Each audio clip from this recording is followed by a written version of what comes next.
ଦେଖନ୍ତୁ ସାଙ୍ଗମାନେ ଆମ୍ବ ବଉଳ ପ୍ରବଳ ହେଇଛି ଏଥର। ଦେଖନ୍ତୁ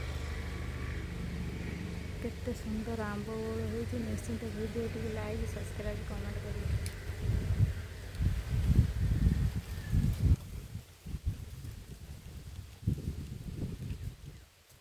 କେମିତି ଅଛନ୍ତି ସାଙ୍ଗମାନେ? ଆଶା କରେ ଆପଣମାନେ ଭଲ ଥିବେ।